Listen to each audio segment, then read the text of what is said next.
ತಳಮಟ್ಟದಿಂದ ಪಕ್ಷವನ್ನ ಬಲಪಡಿಸುತ್ತಿರುವ ಕಾರ್ಯಕರ್ತರ ಶ್ರಮವನ್ನ ಗೌರವಿಸಬೇಕೆಂದು ಮಾಜಿ ಸಚಿವ ಎಸ್.ಕೆ. ಬೆಳ್ಳುಬ್ಬಿ ಹೇಳಿದರು. ವಿಜಯಪುರ ಜಿಲ್ಲೆಯ ಕೊಲ್ಹಾರ ಪಟ್ಟಣದ ದ್ಯಾಮವ್ವ ದೇವಿ ದೇವಸ್ಥಾನದ ಆವರಣದಲ್ಲಿ ಭಾರತೀಯ ಜನತಾ ಪಕ್ಷದ ಸಂಸ್ಥಾಪಕ ದಿನ ಹಾಗೂ ಶ್ರೀರಾಮ ನವಮಿಯ ಕಾರ್ಯಕ್ರಮದಲ್ಲಿ ಪಕ್ಷದ ಸಂಸ್ಥಾಪಕ ಶ್ಯಾಮ್ ಪ್ರಸಾದ್ ಮುಖರ್ಜಿ ಹಾಗೂ ದೀನ್ ದಯಾಳ್ ಉಪಾಧ್ಯಾಯ ಮತ್ತು ರಾಮನ ಭಾವಚಿತ್ರಕ್ಕೆ ಪುಷ್ಪ ನಮನ ಸಲ್ಲಿಸಿ ಮಾತನಾಡಿದ ಅವರು, ರಾಷ್ಟ್ರಭಕ್ತಿಯನ್ನ ಬೆಳೆಸುವಲ್ಲಿ ವೀರ ಸಾವರ್ಕರ್ರಂತಹ ನೂರಾರು ರಾಷ್ಟ್ರಭಕ್ತರ ತ್ಯಾಗ ಬಲಿದಾನದ ಫಲವಾಗಿ ಸ್ವಾತಂತ್ರ್ಯ ಸಿಕ್ಕಿದೆ. ನಾವು ರಾಷ್ಟ್ರಭಕ್ತರ ಸಾಧನೆಯಲ್ಲಿ ತಿಳಿದು ಆ ದಾರಿಯಲ್ಲಿ ಸಾಗೋಣ. ಅಭಿವೃದ್ಧಿ ಪಥಕ್ಕೆ ನಾಂದಿ ಹಾಡಿದ ಪಕ್ಷದ ಹಿರಿಯರನ್ನ ಈ ಸಂದರ್ಭದಲ್ಲಿ ಸ್ಮರಿಸಿಕೊಳ್ಳಬೇಕಿದೆ. ತಳಮಟ್ಟದಿಂದ ಪಕ್ಷವನ್ನ ಬಲಪಡಿಸುತ್ತಿರುವ ಕಾರ್ಯಕರ್ತರ ಶ್ರಮವನ್ನ ಗೌರವಿಸೋಣ ಎಂದರು. ಕಾರ್ಯಕ್ರಮದಲ್ಲಿ ಮಹಾಂತಯ್ಯ ಸ್ವಾಮಿಗಳು, ಬಿಜೆಪಿ ಮಂಡಲ ಅಧ್ಯಕ್ಷ ಸಿದ್ದರಾಮ್ ಕಾಖಂಡ್ಕಿ, ಅಖಿಲ್ ಗೌಡ ಪಾಟೀಲ್, ವಿಜಯಕುಮಾರ್ ಪೂಜಾರಿ, ಬಂದೆ ನವಾಜ್ ವಾಲಿಕಾರ್, ವಿಠ್ಠಲ್ ಆಸಂಗಿ, ಶಾಂತಾ ಬೀಳ್ಗಿ, ರಾಜಶೇಖರ್ ಶೀಲ್ವಂತ್, ಪ್ರಶಾಂತ್ ಪವಾರ್, ಅಪ್ಪಾಶಿ ಮಟ್ಟಿಹಾಳ್, ಬಾಬು ಭಜಂತ್ರಿ, ಈರಯ್ಯ ಮಠಪತಿ ಸೇರಿದಂತೆ ಇನ್ನು ಹಲವರು ಉಪಸ್ಥಿತರಿದ್ದರು. ಪಾರ್ಟಿ ಕಮಲದ ಗುರುತಿನ ಒಂದು ಹೊಸ ಚಿಹ್ನೆಯ ಪಕ್ಷ ಹುಟ್ಟಿರ್ತಕ್ಕಂಥ ಒಂದು ದಿವಸ. ಹಾಗೆಯೇ ಈ ದೇಶಕ್ಕೆ ಸ್ವಾತಂತ್ರ್ಯ ಸಿಕ್ಕ ಮೇಲೆ 47 ಸ್ವಾತಂತ್ರ್ಯ ಸಿಕ್ತು. ಆವಾಗ ಯಾವ ವಿರೋಧ ಪಕ್ಷನೇ ಇದ್ದಿದ್ದಿಲ್ಲ. ಹಿಂದೂ ಮಹಾಸಭಾ ಅಂತಕ್ಕಂಥ ಒಂದು ದೊಡ್ಡ ಒಂದು ಶಕ್ತಿ ಆವಾಗಿತ್ತು. ಅದು ವೀರ ಸಾವರ್ಕರ್ ಇರ್ಬೋದು, ಬೇರೆ ಬೇರೆ ಮಹನೀಯರ ಸಂಘಟನೆಯಿಂದ ಬ್ರಿಟಿಷರನ್ನು ಹೊರಗೆ ಹಾಕಬೇಕಾಗಿತ್ತಂದ್ರೆ ಉದ್ದೇಶ ಏನು ಇತ್ತಂದ್ರೆ ನಾವು ಮುಳ್ಳೆ ತೆಗಿಬೇಕು ಅಂತಕ್ಕಂಥ ಒಂದು ಘೋಷಣೆ ಇರ್ತಾವೆ. ಬರೀ ಸತ್ಯಾಗ್ರಹ ಮಾಡಿ ನಾವು ತೆಗೆಯುವಂಥದ್ದು ಮಹಾತ್ಮ ಗಾಂಧಿಯವರ ಸಿದ್ಧಾಂತ ಇತ್ತು. ಒಂದು ಕಡೆ ಚಂದ್ರಶೇಖರ್ ಆಜಾದ್, ಭಗತ್ ಸಿಂಗ್, ತಾತ್ಯಾ ಟೋಪಿ, ವೀರ್ ಸಾವರ್ಕರ್ ಇವ್ರದೆಲ್ಲ ಉದ್ದೇಶ ಏನಿತ್ತು, ಅವ್ರು ಬಂದವರೊಂದು 200-300 ಮಂದಿ ಅಷ್ಟೇ. ಅವಾಗ ನಮ್ದೊಂದು 30 ಕೋಟಿ ಜನಸಂಖ್ಯೆ ಇತ್ತು ನಮ್ಮ ದೇಶದ. ನಾವು ಸ್ವಾತಂತ್ರ್ಯ ಸಿಕ್ಕಾಗಿ 140 ಕೋಟಿ ಆಗಿದ್ದೀವಿ ನಾವು. ಬರೀ 30 ಕೋಟಿ ನಾವಿದ್ದು ಅವ್ರು ಬಂದವರೊಂದು 300 ಹಾಕಿದ್ದಿಲ್ಲ. ಅವ್ರು ಸುಮ್ಮನೆ ಒಂದು ಏಟ ಹೊಡೆದ್ಬಿಟ್ರೆ ಇಲ್ಲಿ ಅವ್ರು ಇಂಗ್ಲೆಂಡ್ಗೆ ಹೋಗಿದ್ದಿಲ್ಲ. ಅವರು ಹೋಗಿದ್ದಿಲ್ಲ. ಅವ್ರು ಅದು ಗೊತ್ತಾಗಿ ಅವ್ರು ಏನು ಮಾಡಿದ್ರು, ಹೂಮ್ ಅಂತಕ್ಕಂಥ ಒಬ್ಬ ಬ್ರಿಟಿಷ್ ಅಧಿಕಾರಿ ಅವ್ನು ಹೆಚ್ಚಿನ ಒಂದು ಕಾಂಗ್ರೆಸ್ ಪಕ್ಷ ಹುಟ್ಟಿಸಿದ್ರು ಅವ್ರು ಬೇಕಂತ ಹೇಳ್ಕೊಂಡು. ಅಂದ್ರೆ ಯಾರೂ ವಿರೋಧ ಮಾಡಬಾರ್ದ. ವಿರೋಧ ಯಾವ ಮಾಡ್ತಿರ್ಬೇಕು, ಮಿಲಾಪಿ ದಾಡಿ ಅವ್ರದ್ದು ದೊಡ್ಡ ಫೋಟೋ ಹುಡಿರ್ಬೇಕಲ್ರಿ. ಅವ್ರು 2ನೇ ಸಲ ಸಂಚಾಲಕರು. ಅವ್ರ ಕಾಲದಾಗ ಭಾಳ ಬೆಳೀತು RSS ಮತ್ತೆಲ್ಲ. ಅವಾಗ ಅವರು ಇವ್ರಿಗೆ ಮಂತ್ರಿ ಕೊಟ್ಟರು. ಯಾರಿಗೆ? ಇವ್ರಿಗೆ ಶ್ಯಾಮ್ ಪ್ರಸಾದ್ ಮುಖರ್ಜಿಗೆ ಮತ್ತು ಯಾರು ಅಂಬೇಡ್ಕರ್ ಅವ್ರು ಕೂಡ ಅವ್ರು ಕಾಂಗ್ರೆಸ್ ಅಲ್ಲ. ಅವರು ಸಂವಿಧಾನ ಬರೆದಂಥ ಅಂಬೇಡ್ಕರ್ ಅವರು ಕೂಡ ಕಾಂಗ್ರೆಸ್ ಅಲ್ಲ. ಅದಕ್ಕೆ ಅವ್ರ ವಿರುದ್ಧ ಯಾರು ಬರಬಾರ್ದು ತಿಳ್ಕೊಂಡು ಶ್ಯಾಮ್ ಪ್ರಸಾದ್ ಮುಖರ್ಜಿ 35 ವರ್ಷಕ್ಕೆ ಅವರು ಒಂದು ಯೂನಿವರ್ಸಿಟಿ ವೈಸ್ ಚಾನ್ಸಲರ್ ಆಗ್ಯಾರ. ಅವರು ಕಲ್ಕತ್ತಾದಾಗ ದೊಡ್ಡ ಶ್ರೀಮಂತ ಬೆಳಿತಾರೆ. ಅವರು ಒಂದು ಉಪಕುಲಪತಿ ಆಗ್ಬೇಕಾದ್ರೆ 60 ವರ್ಷ ಆಗ್ಬೇಕಾದ್ರೆ ಅನುಭವ ಬೇಕಾದ್ರೆ ಕೇವಲ 30-32 ವರ್ಷಕ್ಕೆ ವೈಸ್ ಚಾನ್ಸಲರ್ ಆಗಿದೆ. ಧಾರವಾಡ ಯೂನಿವರ್ಸಿಟಿ ಅಂತ ಅಂಥ ಯೂನಿವರ್ಸಿಟಿ ಕಲ್ಕತ್ತಾದಾಗ ಆಗಿರ್ತಕ್ಕಂಥ ಒಬ್ಬ ಶಾಣೆ ಮನುಷ್ಯ. ಗೊತ್ತಿರಲಿ ಬನ್ನಿ. HAL ವಿಮಾನ ತಯಾರಕ್ಕವಲ್ಲ, ಆ HAL ಫ್ಯಾಕ್ಟ್ರಿ ತಯಾರು ಮಾಡಿದ್ದು ಅವರೇ. ಇದ್ರಾಗ ಅಂಬೇಡ್ಕರ್ ಅವ್ರಿಗೂ ಒಂದು ಖಾತೆ ಕೊಟ್ಟಿದ್ರು ಅವ್ರು. ಆದರೆ ಇವ್ರಿವರೆಗೂ ಆದ್ರೆ ಅಂಬೇಡ್ಕರ್ನ ಮತ್ತೆ ಸೋರಿಸಿದ್ರು ಅವ್ರು ಕಾಂಗ್ರೆಸ್ನವ್ರು. ಎಲೆಕ್ಷನ್ ಆರಿಸ್ಬರಲಿಲ್ಲ. ಅಷ್ಟು ಷಡ್ಯಂತರ ಇತ್ತು ಅವರು. ಹೀಗಾಗಿ ಶ್ಯಾಮ್ ಪ್ರಸಾದ್ ಮುಖರ್ಜಿ ಅವರು ಕಾಶ್ಮೀರಕ್ಕೆ ಏನೋ ನೆಹರು ಅವರು ಒಂದು ವಿಶೇಷ ಸ್ಥಾನ ಕೊಟ್ಬಿಟ್ರು. ಅವರು ಕಾಶ್ಮೀರ ಯಾರು ಅಂದ್ರೆ ಫಾರೂಕ್ ಅಬ್ದುಲ್ಲಾ ಅವನು ಶೇಖ್ ಅಬ್ದುಲ್ಲಾ ಅವ್ರ ಅಪ್ಪ. ಈಗ ಅವ್ನ ಮಗ ಒಮರ್ ಅಬ್ದುಲ್ಲಾ ಈ ಮುಖ್ಯಮಂತ್ರಿ ಆಗ್ಯಾರ. ಆ ಶೇಖ್ ಅಬ್ದುಲ್ಲಾ ಅಂತಕ್ಕಂಥ ನೆಹರುಗ ಅವ್ರಿಗೆ ರಕ್ತ ಸಂಬಂಧ ಇತ್ತು. ನೆಹರುಗ ಆ ಶೇಖ್ ಅಬ್ದುಲ್ಲಾಗ ರಕ್ತ ಸಂಬಂಧ ಇತ್ತು. ಅದಕ್ಕೆ ನೆಹರು ಏನು ಮಾಡಿಬಿಟ್ಟು ಅದನ್ನ ಅಲ್ಲಿರ್ತಕ್ಕಂಥ ರಾಜ ಹರಿಸಿಂಗ್ ಅವ್ರು ಕಾಶ್ಮೀರಾಗ ಅವ್ರು ರಾಜ ಇದ್ದ ಅಲ್ಲಿ. ಒಬ್ಬ ಹಂಗೆ ಹೈದರಾಬಾದ್ ನಿಜಾಮ್ ಇದ್ದ. ಕಾಶ್ಮೀರಕ್ಕೆ ಹರಿಸಿಂಗ್ ಅಂತ ಹಿಂದೂ ರಾಜ ಇದ್ದ. ಅವನಿಗೆ ಏನು ಬೇಕಾದ್ ಮಾಡಿ ಹಿಂದೂಸ್ತಾನಕ್ಕೆ ಬರೆದು ಕೊಟ್ಬಿಟ್ಟ.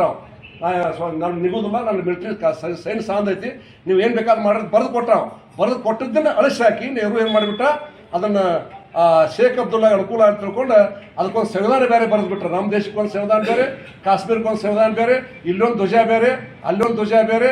ಅದಕ್ಕೊಂದು ಅಲ್ಲಿ ಒಬ್ಬ ಮುಖ್ಯಮಂತ್ರಿಗೆ ಪ್ರಧಾನಮಂತ್ರಿ ಅನ್ನೋದು ಕಾಶ್ಮೀರ, ಇಲ್ಲೊಬ್ಬ ಪ್ರಧಾನಮಂತ್ರಿ.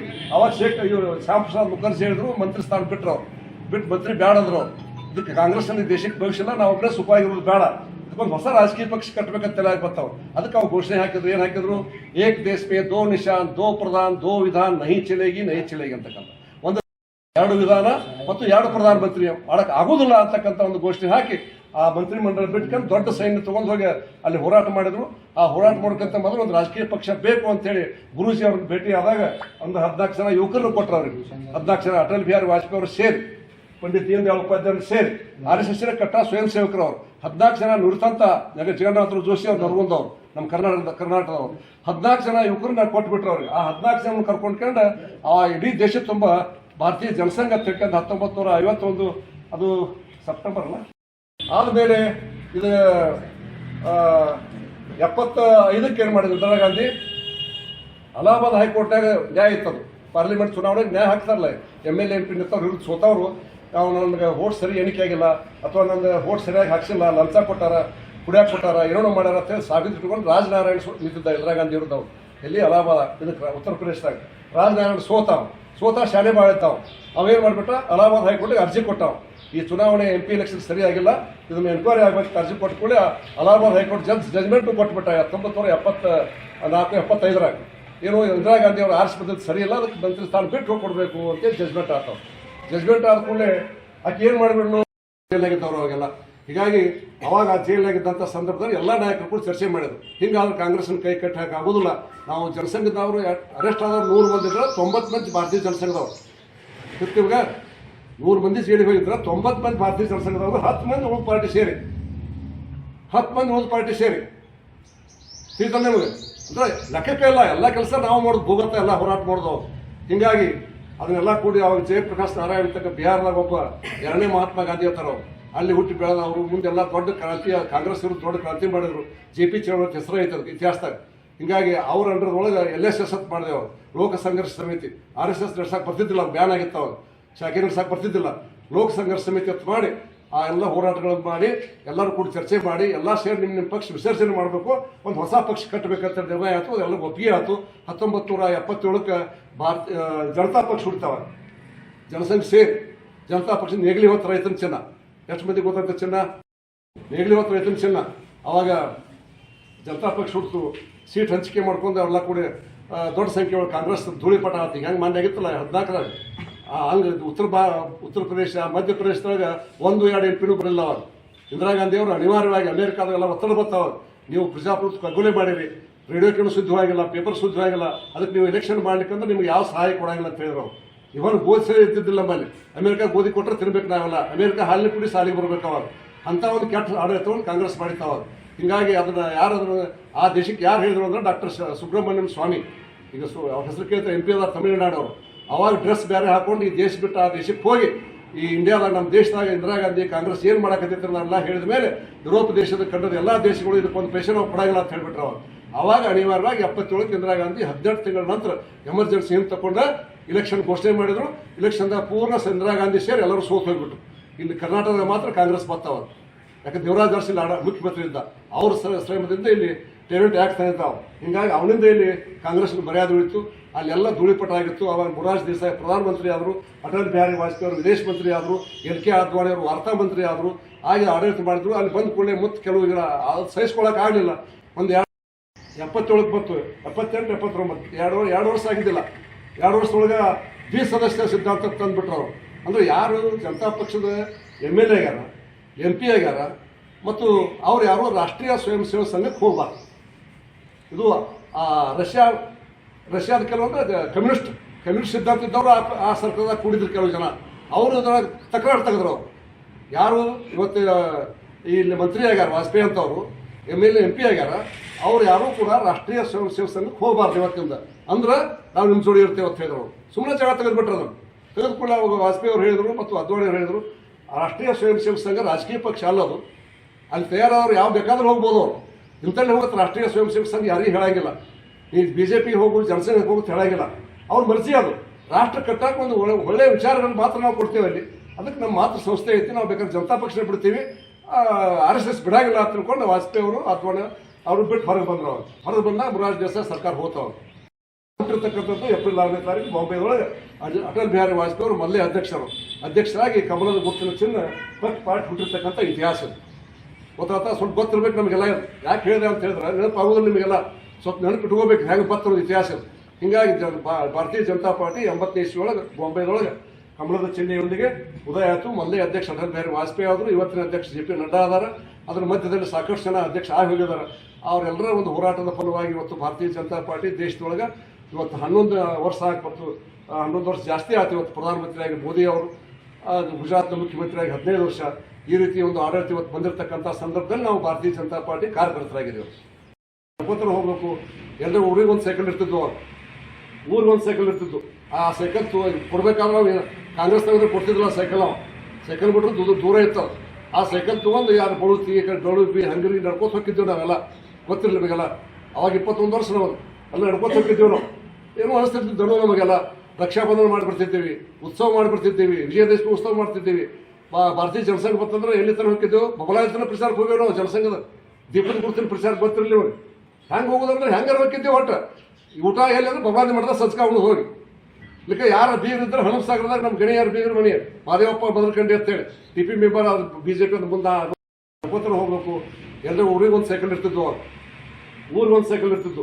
ಆ ಸೈಕಲ್ ಕೊಡ್ಬೇಕಾದ್ರೆ ನಾವು ಕಾಂಗ್ರೆಸ್ನವ್ರಿಗೆ ಕೊಡ್ತಿದ್ದಿಲ್ಲ ಸೈಕಲ್. ನಾವು ಸೈಕಲ್ ಬಿಟ್ಟರೆ ದೂರ ಇರ್ತದೆ. ಆ ಸೈಕಲ್ ತೊಗೊಂಡು ಯಾರು ಬಳುತ್ತಿ ಡೊಳುಬಿ ಹಂಗರಿ ನಡ್ಕೋತ ಹೋಗಿದ್ದೀವಿ ನಾವೆಲ್ಲ. ಗೊತ್ತಿರಲಿ ನಮಗೆಲ್ಲ. ಅವಾಗ 21 ವರ್ಷ ನಾವು ಅಲ್ಲಿ ನಡ್ಕೋತ ಹೋಗಿದ್ದೀವಿ. ನಾವು ಏನೋ ಅನಿಸ್ತಿರ್ತಿದ್ದೋ ನಮಗೆಲ್ಲ. ರಕ್ಷಾಬಂಧನ ಮಾಡಿಬಿಡ್ತಿದ್ದೀವಿ, ಉತ್ಸವ ಮಾಡಿಬಿಡ್ತಿದ್ದೀವಿ, ವಿಜಯದಶಮಿ ಉತ್ಸವ ಮಾಡ್ತಿದ್ದೀವಿ. ಭಾರತೀಯ ಜನಸಂಘ ಬರ್ತಂದ್ರೆ ಎಲ್ಲಿ ತನಕ ಹೋಗಿದ್ದೆವು, ಬಬಲಾಯತನ ಪ್ರಚಾರಕ್ಕೆ ಹೋಗ್ಯಾವ ನಾವು. ಜನಸಂಘದ ದೀಪದ ಗುರುತಿನ ಪ್ರಚಾರ ಗೊತ್ತಿರಲಿ ಅವ್ರಿಗೆ. ಹೆಂಗೆ ಹೋಗೋದಂದ್ರೆ ಹೆಂಗಾರ ಹೋಗಿದ್ದೀವಿ. ಒಟ್ಟು ಊಟ ಎಲ್ಲಿ ಅಂದ್ರೆ ಬಬಲಾದಿ ಮಾಡಿದ ಸಂಸ್ಕಾರ ಹೋಗಿ ಇಲ್ಲಿಕ ಯಾರ ಬೀಗರು ಇದ್ರೆ ಹಣಸಾಗರದಾಗ ನಮ್ಮ ಗಣಿಯಾರ ಬೀಗರು ಮನೆ ಮಾದೇವಪ್ಪ ಬದಲ್ಕಂಡಿ ಅಂತೇಳಿ TP ಮೆಂಬರ್ ಅದು BJP ಅಂತ ಮುಂದೆ ಪಕ್ಷ ಬದಲಾಯ್ತದೆ. ಅದಕ್ಕೆ ಇವತ್ತು ಬರೀ ಇದನ್ನ ಹುಟ್ಟಿದ ದಿವಸ ಆಚರಣೆ ಮಾಡೋದಲ್ಲ, ಇತಿಹಾಸವನ್ನು ನೆನಪು ಮಾಡ್ಕೊಂಡು ಮುಂದೆ ನಾವು ಯಾವ ರೀತಿ ಹೋಗಬೇಕು ಅಂತಕ್ಕಂಥ ಚಿಂತನೆ ಮಾಡ್ತಕ್ಕಂಥ ಸಂದರ್ಭದಲ್ಲಿ ಇವತ್ತು ಕೂಡ ಕೊಡಗಿನಾಗ ನವೀನ್ ಅಂತಕ್ಕಂಥ ಒಬ್ಬರು ಕೊಲೆ ಆಗ್ಲಾಕತ್ತೀವಿ. ಕೊಲೆಯಿಂದ ಆತ್ಮಹತ್ಯೆ ಮಾಡ್ಕೊಂಡ ಕಾಂಗ್ರೆಸ್ನ ಶಾಸಕರ ಉಪಚಾರದಿಂದ ಅವ್ರು ಜೈಲು ಕಳಿಸ್ತೀವಿ, ಅಲ್ಲಿ ಕಳಿಸ್ತೀವಿ ಅಂದಾಗ ಮಾನಸಿಕವಾಗಿ ಅವ ಆತ್ಮಹತ್ಯೆ ಮಾಡ್ಕೊಂಡ. ಅವರಿಬ್ಬರು ಶಾಸಕರ ಹೆಸರು ಬರೆದಿಟ್ಟಾರಪ್ಪ. ಇದ್ರೂ ಒಂದು ಹೆಸರು FIR ದಾಖಲಾಗಿಲ್ಲ. ಏನು ರಾಜ್ಯಾಧ್ಯಕ್ಷ ಹೋರಾಟ ಮಾಡಿದ್ರೆ ಹೋಗಿ ಕೇಳೋದು ಆಗಿಲ್ಲ ಇನ್ನೂ ಕೂಡ. ಅಂದರೆ ಇವತ್ತು ಹಿಂಗೈತಿ ಕಾಂಗ್ರೆಸ್ ಮಾನಸಿಕ ಸ್ಥಿತಿ. ಅವಾಗ ಹೆಂಗಿರ್ಬೇಕು ವಿಚಾರ ಮಾಡಿ ನೋಡೋದು. ಎಲ್ಲ ಶಕ್ತಿ ಐತೆ ನಮ್ಮದು, ಇಷ್ಟು ಜನ ಅದೇವು ನಾವು. ಅವಾಗ ಪಂಚಾಯತ್ ಮೆಂಬರು ಇಲ್ಲ, ಭಾರತೀಯ ಜನಸಂಘದ್ದು ಪಂಚಾಯತ್ ಮೆಂಬರು ಇಲ್ಲ. ನಾವು ಹೋರಾಟ ಮಾಡೋದು ಹಂಗೆ. ಯಾವ ಧೈರ್ಯ ನಮಗೆ? ಸಂಘದ ಧೈರ್ಯ, ರಾಷ್ಟ್ರೀಯ ಸ್ವಯಂ ಸೇವಕ ಸಂಘದ ಧೈರ್ಯ, ಅದ್ರ ಮೇಲೆ ಬೆಳೆದಂಥ ಪಾರ್ಟಿ. ಹೀಗಾಗಿ ಜಗನ್ನಾಥ ಜೋಶಿ ಅವರು, ನರಗುಂದ್ ಅವರು, ಗೋವಾ ನಮಗೇನೋ ಸ್ವಾತಂತ್ರ್ಯ ಸಿಕ್ಕಿದ್ದಿಲ್ಲ. ಅದು ಪೋರ್ಚುಗೀಸ್ ಕೈಯಾಗಿತ್ತದು. ಆ ಗೋವಾ ತಗೋಬೇಕಾದ್ರೆ ಅಲ್ಲಿ ಹೋಗಿ ಆ ಜೈಲಾಗಿ ಬಿಟ್ಟು ಬಂದರು ನರಗುಂದದ ಜಗನ್ನಾಥ ಜೋಶಿ ಅವರು. ಗೋವಾ ವಿಮೋಚನೆ ಹುಲಿ ಅವರು. ಹೀಗಾಗಿ ಅವ್ರ ಬರೀ ಲಗ್ನ ಆಗಲಿಲ್ಲ. ಮುಂದೆ ಅವ್ರು ಸತ್ ಮೇಲೆ ಅವ್ರ ವಂಶಿಕ ಯಾರು ನರಗುಂದಾಗ ಅವ್ರ ತಾಯಿ ತಿಳ್ಕೊಂಡ್ಕೊಳ್ಳಿ ಅವ್ರ ಮನೆಯಾಗಿನ ಬಾಂಡೆ ಸಾಮಾನ ಮನೆ ಸಣ್ಣ ಸಂಸ್ಥೆ ಕೊಟ್ಟು ಹೋಗ್ಬಿಟ್ಟು ಅವರು ಜೋಶಿ ಅವ್ರು ಇಲ್ಲೇ ನರಗುಂದಾಗ. ಅವ್ರು ನೋಡಿದ್ರೆ ಅವ್ರ ಭಾಷಣ ಕೇಳಿಬಿಟ್ರೆ ಈ ಅದೇನೆ ರಾತ್ರಿ 1 ಗಂಟೆ ಆದ ದರ್ಬಾರ್ ಹಾಸ್ಕೊಂಡು ತುಂಬಿರ್ತಿತ್ತು. ಅವಾಗ ರಾತ್ರಿ 1 ಗಂಟೆಗೆ ಕಾರ್ ಇರ್ತಿದ್ರು ಬರಕ್ಕೆ. ಅವ್ರಿಗೆ ಎಲ್ಲರ ಬಸ್ನಾಗ ಕೂತ್ ಬರ್ಬೇಕು ಅವ್ರು ಭಾಷಣ ಮಾಡಕ್ಕೆ. ಕಾರಣ ಇಲ್ಲ ಅವಾಗ. ಆ ಭಾಷಣ ರಾತ್ರಿ 1ಕ್ಕೆ ಬರ್ತಾರಂದ್ರು ಆ ಗ್ರೌಂಡ್ ಆ ದರ್ಬಾರ್ ಹೈಸ್ಕೂಲ್ ಗ್ರೌಂಡ್ ಖಾಲಿ ಹಾಕಿದ್ದಿಲ್ಲ ಅಂತ ತಿಳ್ಕೊಂಡ್ರೆ ಹೆಂಗೆ ಇದ್ರು ಅವ್ರು ನಮ್ಮ ನಾಯಕರು. ಅಂಥ ಕಾಲದಾಗ ಬಂದೇವು. ಅದು ಪ್ರೇರಣೆ ಅನ್ನೋದು ಬೇಕಂತ ತಿಳ್ಕೊಂಡು ಇವತ್ತಿನ ಕಾರ್ಯಕರ್ತರು ಏನೋ ಪಕ್ಷದೊಳಗೆ ಅದು ಆಯ್ತು ಇದಾಯ್ತು ಅಂದ್ಕೊಂಡು ಎಲ್ಲ ನಾರಾಜಾಗಿರ್ತಾರೆ. ಆ ನಾರಾಜ್ ಹೋಗಬೇಕು. ಇವತ್ತೆಲ್ಲರೂ ಏನು ಮಾಡ್ಬೇಕಂತ ಹೇಳಿದ್ರೆ ಇಲ್ಲಿಂದ ಹೋದ್ಮೇಲೆ ನಿಮ್ಮ ಒಂದು ZP ಆಯ್ಕೆ ಮಾಡ್ಕೋರಿ. ಆಯ್ಕೆ ಮಾಡಿ ಅಟ್ಲೀಸ್ಟ್ ದೊಡ್ಡ ಊರಿನೊಳಗರ ಆ ಬೂತಿನ ಅಧ್ಯಕ್ಷರ ಮನೆ ಮ್ಯಾಗ BJP ಧ್ವಜ ಕಟ್ತಕ್ಕಂಥ ಕೆಲಸಗಳು ಸಂಜೆ ತನಕ ಆಗಬೇಕು. ಆಗಿದ ಒಂದು ಫೋಟೋ ಹೊಡೆದ ಸರಳ ಆ್ಯಪಿಗೆ ಡೌನ್ಲೋಡ್ ಮಾಡ್ಬೇಕಾದ್ರೆ ಸರಳ ಆ್ಯಪಿಗೆ ಎಲ್ಲರೂ ಮಾಡಬೇಕು. ಎಷ್ಟು ಮೋರ್ಚಾದ ಅಧ್ಯಕ್ಷ ಬಂದಿರಿ, ಇವತ್ತು ಮನೆಗೆ ಹೋಗಾಗಿಲ್ಲ. ಇಲ್ಲಿದ್ದ ಧ್ವಜ ತೊಗೊಂಡು ಒಂದೊಂದು ZP ಕ್ಷೇತ್ರಕ್ಕೆ ಹೋಗ್ಬೇಕು. 4 ZP ಬರ್ತಾವೆ. ಅಟ್ಲೀಸ್ಟ್ ದೊಡ್ಡ ಊರಾಗರ ಅಲ್ಲಿ ಒಂದು ಮಾಡಿದಂಥ ಫೋಟೋಗಳು ಬರಬೇಕಲ್ಲಿ. ಆ ಫೋಟೋಗಳು ಸರಳ ಆ್ಯಪಿಗೆ ಬಾಗೇವಾಡಿ ಕ್ಷೇತ್ರದಿಂದ ಬಸವನ ಮಂಡಳದಿಂದ ಇಷ್ಟು ಧ್ವಜ ಹಾರ್ಯಾವಪ್ಪ ಇಷ್ಟು ಮಡಿಬೇಗೆ ಅಂತಕ್ಕಂಥದ್ದು ಹೋಗ್ಬೇಕಾಗತ್ತೆ. ಇದು ಭಾಳ ಕೆಲಸ ಆಗಿಲ್ಲ ಖರೆ, ಆದ್ರೆ ಮಾಡೋಕ್ಕಾಗೋದಿಲ್ಲ ನಮ್ಗೆ. ಯಾಕೋ ಇದು ಆಗಬೇಕು ಅಂತಕ್ಕಂಥದ್ದು ಇದನ್ನು ಮಾಡುವಂಥದ್ದು. ಹಾಗೆ ರಾಮನವಮಿ ಉತ್ಸವ ಕೂಡ ಇವತ್ತು ನಾವು ಅದ್ರ ಬಗ್ಗೆ ಭಾಳ ಹೇಳಿಕ್ಕೆ ಹೋಗೋದಿಲ್ಲ. ಇವತ್ತು ಅಯೋಧ್ಯೆಯಲ್ಲಿ ರಾಮ ಮಂದಿರ ನಿರ್ಮಾಣ ಆಗೈತಿ. ಇಂಥ ಸಂದರ್ಭದಲ್ಲಿ ರಾಮನವಮಿ ಉತ್ಸವವನ್ನು ಕೂಡ ಇಲ್ಲಿ ಮಾಡಕತ್ತಿದ್ದೀವಿ. ಆ ಪುರುಷೋತ್ತಮ ರಾಮಾಯಣ ಮಹಾಭಾರತ ಎರಡೂ ದೇಶದ ಕಣ್ಣುಗಳಿದ್ದಾಗ ಜಗತ್ತಿನಾಗ ಯಾರು ಬದುಕಬೇಕು ಅನ್ನೋದನ್ನ ಆ ಎರಡೂ ಕಾವ್ಯಗಳನ್ನು ಓದಿ ಜಗತ್ತಿನಾಗತೈತಿ. ಉತ್ಪತ್ತಿಯಲ್ಲಿ ಜಗತ್ತಿನಾಗತೈತಿ. ಅವ್ರ ಸ್ವಂತ ಬುದ್ಧಿವಾದಿಕೆ ಅಲ್ಲ ಯಾರ್ದೋ. ಭಾರತ ದೇಶದಾಗಿರ್ತಕ್ಕಂಥ ಈ ಎರಡು ಮಹಾಕಾವ್ಯಗಳನ್ನು ದೃಷ್ಟಿ ಇಟ್ಕೊಂಡ ಅಲ್ಲಿ ಕುಟುಂಬ ಹೆಂಗಿರಬೇಕು, ಅನ್ಯಾಯ ಮಾಡಿದವ್ರಿಗೆ ಏನಾಗಬೇಕು ಅಂತಕ್ಕಂಥ ಎಲ್ಲವನ್ನೂ ಮಹಾಭಾರತ ರಾಮಾಯಣ ಕಲಿಸ್ಕೊಡ್ತಾವೆ. ಅದಕ್ಕೆ ರಾಮಚಂದ್ರ ಮಹಾರಾಜರ ಜನ್ಮ ನವಮಿಯನ್ನು ಕೂಡ ಇವತ್ತು ಆಚರಣೆ ಮಾಡಕತ್ತಿದ್ದೀವಿ. ಆ ಶುಭಾಶಯನ್ನು ಕೂಡ ತಮ್ಮ ಜೊತೆ ಹಂಚ್ಕೊಳ್ತಾ ಮುಂದಿನ ದಿನದಲ್ಲಿ ಮತ್ತೆ ಭಾರತೀಯ ಜನತಾ ಪಾರ್ಟಿಯನ್ನು ವ್ಯವಸ್ಥಿತವಾಗಿ ಕಟ್ಟೋಣ ಬೆಳೆಸೋಣ ಅಂತಕ್ಕಂಥ ಮಾತನ್ನು ಹೇಳಿ ಎಲ್ಲರಿಗೂ ಮತ್ತೊಮ್ಮೆ ರಾಮನವಮಿಯ ಶುಭಾಶಯಗಳನ್ನು ಮತ್ತು ಭಾರತೀಯ ಜನತಾ ಪಾರ್ಟಿಯ ಉದಯದ ಶುಭಾಶಯಗಳನ್ನು ಹಂಚ್ಕೊಳ್ತಾ ಎಲ್ಲರಿಗೂ ಶುಭವಾಗಲಿ ಅಂತ ಹೇಳಿ ನಾನು ಮಾತನ್ನು ಮುಗಿಸ್ತಾ नरेंद्र मोदी जी बोलो भारत माता की जय। ಭಾರತೀಯ ಜನತಾ ಪಕ್ಷದ ಸಂಸ್ಥಾಪನಾ ದಿನಾಚರಣೆಗೆ ಭಾರತೀಯ ಜನತಾ ಪಕ್ಷದ ಸಂಸ್ಥಾಪನಾ ದಿನಾಚರಣೆಗೆ ಅಟಲ್ ಬಿಹಾರಿ ವಾಜಪೇಯಿ ಅವರಿಗೆ, ಲಾಲ್ಕೃಷ್ಣ ಅದ್ವಾನಿ ಅವರಿಗೆ, ಬಲರಾಜ್ ಮಧೋಕ್ ಅವರಿಗೆ, ನಾನಾಜಿ ದೇಶಮುಖ್ ಅವರಿಗೆ, ಪಂಡಿತ್ ದೀನ್ ದಯಾಳ್ ಉಪಾಧ್ಯಾಯರವರಿಗೆ, ಶ್ರೀಮತಿ ವಿಜಯರಾಜ್ ಸಿಂಧೆ ಅವರಿಗೆ, ಉಷಾಬಾಬು ಠಾಕ್ರೆ ಅವರಿಗೆ, ಜಗನ್ನಾಥರಾವ್ ಜೋಶಿ ಅವರಿಗೆ, ಮಾಧವರಾವ್ ಜೋಶಿ ಅವರಿಗೆ, ಬಿಜೆಪಿ ಸಂಸ್ಥಾಪನಾ ದಿನಾಚರಣೆಗೆ, ಬಸವನ ಬಾಗೇವಾಡಿ ಮಂಡಲದ ಬಿಜೆಪಿ ಸಂಸ್ಥಾಪನಾ ದಿನಾಚರಣೆ ಕಾರ್ಯಕ್ರಮ उत्सवಕ್ಕೆ ಭಾರತ್ ಮಾತಾ ಕಿ ರಾಮನವಮಿ ಉತ್ಸವಕ್ಕೆ ಜೈ ಶ್ರೀರಾಮ್, ಜೈ ಶ್ರೀರಾಮ್, ಜೈ ಶ್ರೀರಾಮ್, ಜೈ ಶ್ರೀರಾಮ್.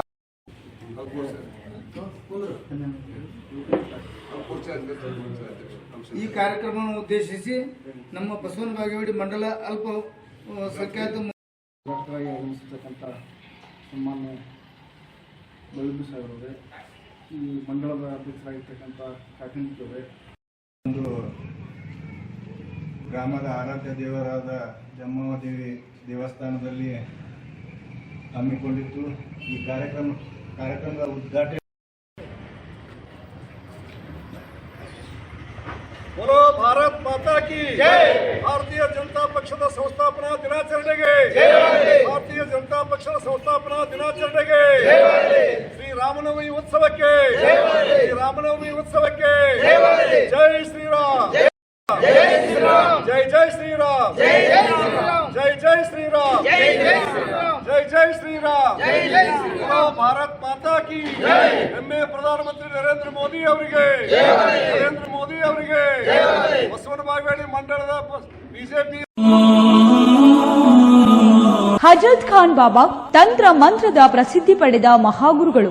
ವಿಜಯಪುರ ನಗರದ ಶ್ರೇಷ್ಠ ಹೆಸರುವಾಸಿಯಾದ ಹಜರತ್ ಖಾನ್ ಬಾಬಾ ನಿಮ್ಮ ಪ್ರತಿಯೊಂದು ಸಮಸ್ಯೆಗಳ ಬಗ್ಗೆ ಖಾತ್ರಿ ಹಾಗೂ ಸಮಾಧಾನ ಪಡೆಯಿರಿ. ಹಜರತ್ ಖಾನ್ ಬಾಬಾ ವಿಜಯಪುರ ನಗರದಲ್ಲಿ ಕಳೆದ 20 ವರ್ಷಗಳಿಂದ ತಮ್ಮ ಸ್ವಂತ ಮನೆ ವಿಳಾಸದಲ್ಲಿದ್ದು ಸಾರ್ವಜನಿಕರ ವೈಯಕ್ತಿಕ ಸಮಸ್ಯೆ ದೋಷಗಳನ್ನ ಪರಿಹಾರ ಮಾಡುತ್ತಿದ್ದಾರೆ. ಹಜರತ್ ಖಾನ್ ಬಾಬಾ ಸಂತೋಷದ ಸುದ್ದಿ ಕೇಳಿ ಆನಂದ ಆಗಬಹುದು. ಇವರು ಪಿಶಾಚಿ ಮತ್ತು ಭೂತದ ಕಾಟ ಮಾಟ ಮಾಡಿದ್ದು ತೆಗೆಯುತ್ತಾರೆ ಮತ್ತು ಬಹಳ ಕಾಲ ಮಕ್ಕಳಾಗದಿದ್ದರೆ ಹಾಗೂ ದಮ್ಮು, ಹೊಟ್ಟೆ ನೋವು, ಹೆಣ್ಣು ಮಕ್ಕಳ ತೊಂದರೆಗಳು, ಕಾಮಣಿ, ಇಸುಬು ಇವರ ಔಷಧ ಹಾಗೂ ಮಂತ್ರಶಕ್ತಿ, ದಿವ್ಯ ಶಕ್ತಿಯಿಂದ ಹಜರತ್ ಖಾನ್ ಬಾಬಾ ಇವರು ಆರೋಗ್ಯ ಚಿಕಿತ್ಸೆ ನೀಡಿ ನಿಮ್ಮ ಕಷ್ಟ ನೋವುಗಳನ್ನ ದೂರ ಮಾಡಿಕೊಡುತ್ತಾರೆ. ನಿಮ್ಮ ಸಮಸ್ಯೆಗಳಾದ ಮನಸ್ಸಿನ ಇಚ್ಛೆ, ಪ್ರೇಮ ವಿವಾಹ ಸಮಸ್ಯೆ, ನೌಕರಿ ಸಮಸ್ಯೆ, ಪತಿ ಪತ್ನಿಯರ ಸಮಸ್ಯೆ, ಆಸ್ತಿ ವಿಚಾರ, ಮಾಟ ಮಂತ್ರದ ಬಗ್ಗೆ, ಆರೋಗ್ಯ ತೊಂದರೆ, ಗುಪ್ತ ರೋಗಗಳು, ಶತ್ರುಕಾಟ, ಉದ್ಯೋಗ ಸಮಸ್ಯೆ, ಗೃಹ ಸಮಸ್ಯೆ, ಕೋರ್ಟ್ ವಿಚಾರ, ಸಾಲಬಾಧೆ, ಧನ ಸಂಪತ್ತು ಪ್ರಾಪ್ತಿ ಬಗ್ಗೆ, ಸಂತಾನ ಪ್ರಾಪ್ತಿ ಬಗ್ಗೆ, ರೋಗಿಗೆ ಔಷಧ ನಾಟುವ ಬಗ್ಗೆ, ವಿವಾಹ ಸಮಸ್ಯೆ, ವಿದ್ಯೆ ಸೇರಿದಂತೆ ಈ ಎಲ್ಲಾ ಪ್ರತಿಯೊಂದು A to Z ಸಮಸ್ಯೆಗಳ ಬಗ್ಗೆ ಖಾತ್ರಿ ಹಾಗೂ ಸಮಾಧಾನ ಪಡೆಯಿರಿ. ಹಜರತ್ ಖಾನ್ ಬಾಬಾ ಕಳೆದ 2 ದಶಕಗಳಿಂದ ತಮ್ಮ ಸ್ವಂತ ಮನೆ ವಿಳಾಸದಲ್ಲಿದ್ದು ಸಾರ್ವಜನಿಕರ ವೈಯಕ್ತಿಕ ಸಮಸ್ಯೆ ದೋಷಗಳನ್ನ ಪರಿಹಾರ ಮಾಡುತ್ತಿದ್ದಾರೆ. ನಿಮ್ಮ ಸಮಸ್ಯೆಗಳ ಪರಿಹಾರಕ್ಕೆ ಕರೆ ಮಾಡಿ ಪರಿಹಾರ ಪಡೆದುಕೊಳ್ಳಬಹುದು. Mobile number 9972183841. ಸ್ವಂತ ಮನೆ ವಿಳಾಸ Hazrat Khan Baba, Sainik school, first gate, bus stop, Ibrahim Roza back side, Horti plot, Rahim Nagar, Vijayapura.